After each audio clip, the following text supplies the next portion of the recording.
ফেনী শহরের আনাচে কানাচে পড়ে থাকা কিছু নিদর্শনের মধ্যে প্রতাপপুর জমিদার বাড়ি অন্যতম। এটি ফেনী জেলা দাগনভূঞা উপজেলার পূর্ব চন্দ্রপুর ইউনিয়নের প্রতাপপুর গ্রামে এই জমিদার বাড়িটি অবস্থিত। 1228 বঙ্গাব্দে 23শে ফাল্গুন রামনাথ কৃষ্ণ সাহা 13.5 একর জমি জুড়ে এই রাজবাড়িটি নির্মাণ করে। এই বাড়িতে রয়েছে 5টি দোতলা ভবন, 5টি বৈঠকখানা ও 13টি পুকুর। লোকমুখে শোনা কথা, রাজা কৃষ্ণ সাহা তার 7টি স্ত্রীর জন্য 7টি পুকুর খনন করেন, যেটা তার বাড়ির চারপাশে অবস্থিত। জমিদার বাড়িতে ঢুকতেই চোখে পড়বে একতলা ও দোতলা কাচারি ঘর। স্থানীয়দের কাছে এটি রাজবাড়ি অথবা বড় বাড়ি নামেও পরিচিত। 1950 সালে জমিদার প্রথা বিলুপ্তের পর এই পরিবারটি ক্ষমতা দাপট কমতে থাকে। তারপরও প্রায় 48 বছর তারা এই জমিদার বাড়িতে বসবাস করেছে। 1998 সালে এই রাজবাড়িতে ক্রমশই লুটপাট হামলা বেড়ে গিয়েছে। এরপর জমিদার বাড়ির ওয়ারিশগণ অন্য জায়গায় বসবাস করতে শুরু করে। কেউ ঢাকা, কেউ চট্টগ্রাম, কেউ ভারতের ত্রিপুরা এবং কলকাতায়ও চলে যান। যাওয়ার সময় তাদের সকল ফসলি জমি স্থানীয়দের কাছে বর্গা দিয়ে যান। বছরে 2 দিন ব্যাপী এই রাজবাড়িতে মেলা বসতো। ওই মেলায় রাজবাড়ির বংশধররা আসতেন।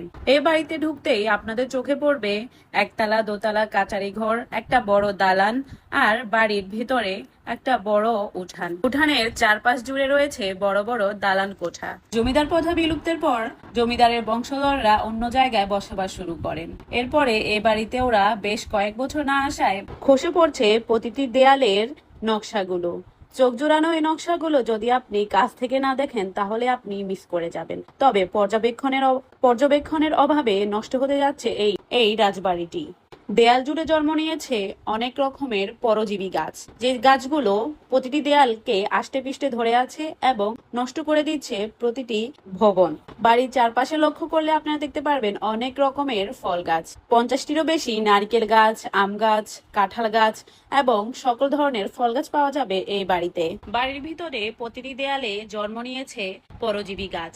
শ্যাওলা জমে নষ্ট হয়ে যাচ্ছে প্রতিটি ঘর, প্রতিটি দালান কোঠা। কোনো রক্ষণাবেক্ষণ না হওয়াতে বিলুপ্ত হয়ে পড়ছে এই রাজবাড়ি। এই রাজবাড়িটি রাজা কৃষ্ণ সাহার ওয়ারিশগণের নামে থাকাতে এখন পর্যন্ত এই রাজবাড়ির কোনো রক্ষণাবেক্ষণ করতে পারছে না জেলা প্রশাসন। বর্তমানে এই বাড়িটি জমিদারের ওয়ারিশগণের মালিকানায় রয়েছে, ফলে সরকারিভাবে কোনো পরিচর্যা করা সম্ভব হচ্ছে না।